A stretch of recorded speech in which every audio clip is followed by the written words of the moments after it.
A paz de nosso Senhor Jesus Cristo. Irmãos, vou fazer esse vídeo aqui para explicar para vocês uma heresia que está sendo propagada pelo YouTube da tricotomia das escrituras, que é dividir a Bíblia em 3 partes, né? E aí elimina, é como se fosse um peixe. Você corta a cabeça, joga fora e fica com outra parte que você acha mais agradável a você, tá? Então nós vamos fazer aqui, ó, nessa lousa, tá? Para que vocês entendam o que eu vou falar, ok? Então vamos supor que esse retângulo aqui é as escrituras em um todo, tá? Em toda a sua linha. E nós temos as escrituras, então, divididas em 3 partes, tá? Segundo a ideia, né? Que são divididas em 3 partes, tá? A primeira parte, irmão, nós temos aqui, então, o Velho Testamento, tá? Aqui, ó, Velho Testamento. A segunda parte, que é a parte do meio, então nós temos o Evangelho, tá? Nós temos aqui o Evangelho. E a última parte, então nós temos as cartas, tá? Então aqui são as cartas, ok? E hoje, irmão, hoje as pessoas, né, alguns youtubers, estão fazendo o quê? Eles estão dividindo a Bíblia em 3 partes, né? Isolando o Velho Testamento e as cartas e dizendo que vai ficar... vai considerar apenas o Evangelho com as falas de Jesus Cristo. Eu quero dizer para vocês já de início que isso é impossível fazer isso aí. Eu vou explicar aqui para vocês, eu vou provar para vocês que isso é impossível de acontecer. A mesma coisa que você está num carro você fala, eu não gosto do motor do carro, tá? Eu vou eliminar o motor do carro. Não é impossível, sem o motor você não anda. Tá? Então eu vou explicar aqui para vocês, ok? Passo a passo, tá? Primeira coisa, irmão, né? Deixa eu apagar aqui. Bom, a gente tem que entender que a Bíblia já está muito bem resumida. Então, se ela contém essas partes dentro dela, é porque elas são necessárias, tá? Então, eu vou explicar uma coisa aqui para vocês, tá bom? Principalmente sobre as cartas de Paulo, tá? E depois eu vou lá no Velho Testamento para explicar para vocês. Vamos supor, ó, esses círculos aqui é o judaísmo, tá? Aqui é o judaísmo, ok? E a graça, Jesus Cristo brotou aqui dentro, tá? Vou tirar aqui, ó.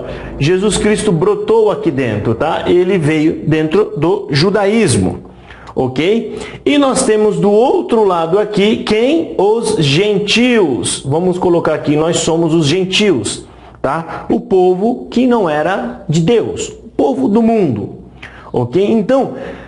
as cartas de Paulo, ó, para os judeus, Jesus era só deles, ok? E o que os judeus estavam fazendo? Os judeus estavam obrigando os gentios primeiro a passar pela lei para depois, então, receber Cristo, tá? Porque eles tinham mais ou menos uma percepção de que Jesus também, talvez, poderia salvar os gentios. Mas de que forma isso seria feito? Entendeu? Eles pensando, né? De que forma isso será feito? Obviamente eles vão ter que passar pela circuncisão. Eles vão ter que pelo menos se circuncidar, tá? Para que então possa depois disso receber Cristo e a salvação. E eu vou explicar tudo isso para vocês, onde é que está na Bíblia, tá? E Paulo, irmão, ele é a ponte. As cartas, principalmente de Paulo, é a ponte que nos deu essa condição de passar por ela e receber o Cristo, tá? Paulo é essa ponte que nos ajuda a receber o Cristo, tá? E eu vou explicar aqui para vocês, tá? No concílio que nós tivemos lá em Atos, tá? Atos no capítulo, se não me falha a memória, 15 ou 16, depois vocês conferem aí, vou colocar aqui para vocês, tá? Lá tinha uma discussão, por isso formaram uma reunião, uma discussão. O que significava essa discussão, tá? Eles entenderam que a lei a lei já tinha sido cumprida em Cristo. E em Cristo cumpre-se toda a lei, tá? Presta atenção no meu modo de falar, ó. Em Cristo cumpre-se a lei. Não significa que Cristo saiu correndo para cumprir todo o rito da lei. Não, em Cristo cumpre-se. Então, em Cristo cumpre-se toda a lei. Só que tinha uma pulga atrás da orelha deles. Qual que é? A circuncisão. E por que a circuncisão era uma pulga atrás da orelha deles? Porque a circuncisão não pertence à lei. A circuncisão é anterior à lei. A circuncisão é antes da lei. A circuncisão começa em Abraão, tá? Em Abraão não existe lei, né? Depois de centenas de anos, né, aparece Moisés e por Moisés então é dado a lei ao povo. Então não tem lei, tá? Mas já tem circuncisão. Então é o primeiro ponto, tá? Porque na discussão entre eles é fácil dizer, mas pera aí, quem disse que Deus aboliu ou eliminou a circuncisão? Ah, mas é porque a lei acabou, mas a circuncisão não é da lei, a circuncisão é antes da lei. Tá? Então eles tiveram essa discussão. E quem foi a pessoa mais hábil para poder esclarecer essa dúvida de que não era mais necessário circuncidar? Paulo. Tá? Isso é só o primeiro ponto, tá? Paulo, tá? Mas mesmo assim, ainda tinha aquela guerra e aquela dúvida. Será mesmo, tá, que as pessoas não têm que tornar primeiro um judeu, ou seja, as pessoas não têm que receber primeiro o judaísmo para depois então receber a lei? E isso você vai entender e você vai ver mais claramente lá em Gálatas. Na carta do apóstolo a Gálatas, na carta aos Gálatas, é a carta mais contundente que você vê Paulo defendendo a entrada dos gentios à graça, sem precisar passar pela lei, tá? Pela lei, tá? Então, resumindo, né? Voltando aqui, ó. Paulo, ele é o nosso apóstolo, o apóstolo dos gentios. Eu vou explicar isso para vocês. Se você rejeitar Paulo, se você eliminar todas as ideias de Paulo, as cartas de Paulo, né, você anula também Jesus Cristo como nosso Salvador. E eu vou provar isso para você. Tá? Você anula, simplesmente anula. Como assim você anula? Tá? Porque sem Paulo, vamos fazer agora aqui um exercício. Suponhamos que eu sou um judeu, um rabino judeu, né, que é convertido a Cristo, tá? Mas eu sou judeu e rabino, tá? E vamos supor que não existe as cartas de Paulo, como vocês sugerem, tá? Que Paulo não precisa observar Paulo. Então vamos eliminar as cartas de Paulo. Vamos supor que não existem as cartas de Paulo.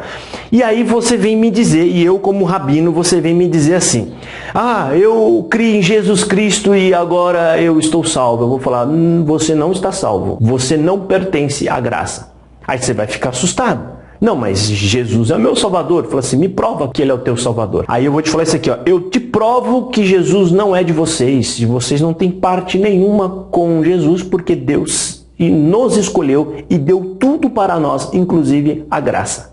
Só para nós. Tá? Aí você com bastante dificuldade, irmão, com muita dificuldade, você vai ter que usar só o Evangelho, tá? Você vai ter que entrar dentro dos Evangelhos, porque você só usa o Evangelho. Você vai ter que entrar dentro dos Evangelhos para tentar achar uma justificativa de que você é um cristão, de que você também tem direito à salvação. E aí onde é que você vai achar? Você sabe por que você não vai conseguir? Porque Jesus é judeu, ele viveu dentro da lei. Ele era um religioso dentro do judaísmo, porque foi circuncidado no 8º dia, ele cumpriu todos os ritos, ele ia nas festas, ele apresentava tudo o que a lei dizia, ele comemorava a Páscoa, ele fazia tudo. Porque Jesus não veio anular a lei. Entendeu, irmão? Então você tem Jesus como um judeu que jamais iria se levantar contra a lei. Então em nenhum momento ele fala mal da lei, ele abirroga a lei, ele não faz nada contra a lei, tá? Muito pelo contrário, você vai ver que em alguns momentos ele cura as pessoas, ele faz uma cura e o que ele diz para o curado? Vai, apresenta-te ao sacerdote e ofereça a ele a oferta conforme Moisés determinou na lei. Ou seja, ele encaminha a pessoa à obediência da lei. Entendeu, irmão? Então aqui dentro você não vai conseguir achar nada que justifique que você pode ser um cristão, que você pode ser um discípulo de Jesus. Você vai tentar de todas as formas e eu, como um bom rabino, vou provar para você que você não consegue, tá? Aí você vai tentar, não vai conseguir, aí vai chegar a minha vez de falar, eu vou falar, ó, você lembra daquela parte que Jesus fala para a mulher cananeia? O que ele fala para ela? Senhor, eu estou aqui, me ajuda.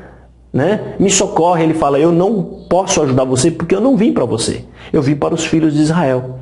tá? Aí ela se humilha e ele então resolve fazer um ato de misericórdia. Mas isso não significa que Jesus abriu as portas, porque também ele fala que lá na lei, ainda que o povo escolhido era de Israel, Deus, por misericórdia, ajudou algumas pessoas que não eram judias, tá? Como o general lá do rei da Síria, né? Que ele vai procurar o profeta Eliseu e acaba sendo curado, e outras pessoas mais que Jesus naquele capítulo, leia lá, você vai ver o que ele vai falar. Tá ok? Então, aí com muita luta, com muito esforço, já saindo dos evangelhos, né? Você já vai encontrar lá em Atos dos Apóstolos, né? Que é o livro seguinte, Atos dos Apóstolos. Você vai tentar, você já está saindo, mas eu ainda vou quebrar esse galho e vou deixar você usar Atos dos Apóstolos, porque você deveria usar só o Evangelho, mas eu vou deixar você usar Atos. Aí você vai lá no capítulo 1 e vai falar assim, Jesus na praia, ele diz aos discípulos, aos apóstolos, ide, né, até os confins da terra e anunciar o Evangelho. Você fala, tá aqui, ó, tá, mas eu como um bom rabino, que leio bastante, bem preocupado, na verdade, né, de tudo que está escrito, eu vou te anular, eu vou te desconstruir, porque eu vou falar isso aqui, não, Jesus não está mandando evangelizar gentil, povo que não é de Deus. Ele está mandando ir buscar os judeus que estão espalhados até os confins da terra, porque isso era o que estava acontecendo na época. Você vai ver que num derramamento do Espírito Santo, em 2 de Atos, você vê que o texto fala que eles vêm de todas as partes do mundo. Eles quem? Os judeus que estão espalhados. Entendeu? Então, eu dou um checkmate em você aqui, ó. Entendeu? Elimino você. Então, eu como um bom rabino, eu acabo com sua fé. E você não vai poder clamar o nome de Cristo, porque ele não te pertence. Sabe quem é o homem que conseguiu quebrar essa retórica que era tema de discussão lá em Atos, no capítulo 5? Sabe quem é essa pessoa? Paulo. Por isso que Jesus fala para ele, você é para mim um vaso escolhido desde o ventre da sua mãe. Ou seja, eu preciso de você, Paulo. Eu vou usá-lo. Né? Tudo o que você tem foi eu que te dei e eu agora vou usá-lo, porque eu preciso estabelecer marcos, firmar marcos de que eu vim também para os judeus e, aliás, para os gentios. Então, é nas cartas de Paulo que você vai encontrar ele dizendo assim, porque agora Cristo é tudo e em todos, não há grego nem judeu, porque o antônimo de judeu na época era grego, tá? Todos aqueles de fora, né? Ainda mais os sábios. Né? Mas não há grego nem judeu, servo nem cita, bárbaro ou escravo, agora Jesus é tudo e em todos. Quem mais você acha que fala essas coisas? Só Paulo. Você vai ver Pedro indo batizar Cornélio e com ele vai uma turminha de judeu para fiscalizá-lo, porque não queriam que ele fizesse nada além do que Pedro disse ter visto em visão, ir lá e só falar. Né? Por quê? Porque quando Cornélio recebe o Espírito Santo, o que Pedro faz? Ele olha para os judeus que estavam com ele e fala, e aí? Como é que eu posso recusar as águas? Ou seja, como é que eu posso recusar de batizá-los, visto que eles, assim como nós, recebeu o Espírito Santo? Por que Pedro fala isso no momento que eles estão se manifestando em língua? Por que Pedro ele diz isso? Porque justamente ele está justificando a prática, aquilo que ele vai fazer, né? Ou seja, ele está justificando aos judeus que estavam ali vigiando ele. Entendeu, irmão? Então é impossível você eliminar as cartas de Paulo, meu irmão. Sabe por quê? É muito fácil quando você está aqui, ó, e você passa para o outro lado da ponte, e aí você diz, não preciso mais dessa ponte, né? Ninguém precisa dela. E aí você destrói a ponte.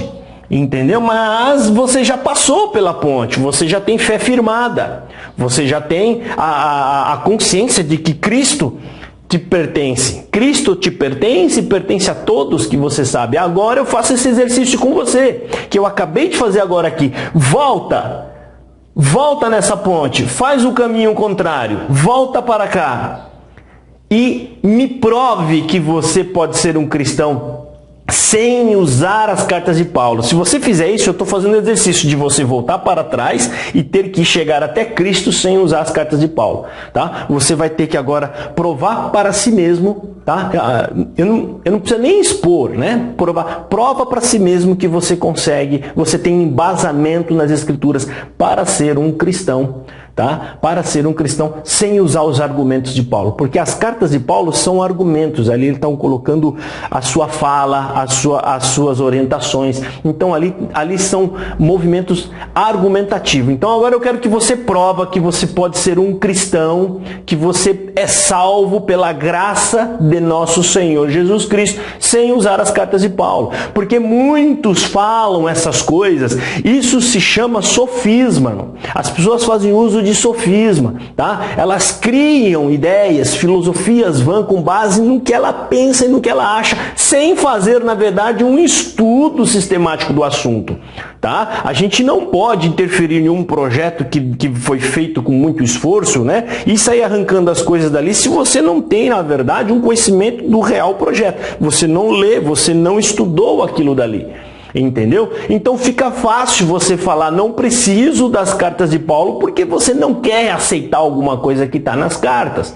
Você não quer aceitar, você não quer se submeter àquelas orientações. Mas você não percebe que é como se você estivesse cortando o galho de uma árvore e você está sentado num lado que vai cair quando você terminar de serrar. Entendeu? Então, eu quero que você faça esse exercício. Pensa você mesmo, tá? Seja sincero e honesto com você mesmo, tá? Esquece as cartas de Paulo e imagine um rabino na sua frente falando aquelas coisas que eu falei e prove para mim que você possa ser um cristão. Entendeu? Eu já te adianto dizendo, é impossível, tá? Porque tudo que está ali alinhado nas escrituras sagradas existe um propósito. E aquilo está alinhado ali justamente para nos dar embasamento. As escrituras e principalmente as cartas é para ela nos criar coluna, ela para ela nos criar firmamento naquilo que nós cremos. A gente ter embasamento naquilo que a gente crê. Não é fácil assim, você arranca esses 7 pilares desse prédio aqui sem fazer nenhum estudo, se aquilo vai cair abaixo. Entendeu, irmão? Então fica aqui essa ideia, tá? E agora eu vou falar aqui sobre o Velho Testamento, que as pessoas julgam dizendo que aquele é outro Deus e tal, bababá, tá? Eu vou dar uma quebrada nesse vídeo aqui e vou colocar ele como parte 2. Tudo bem? Deus abençoe por enquanto.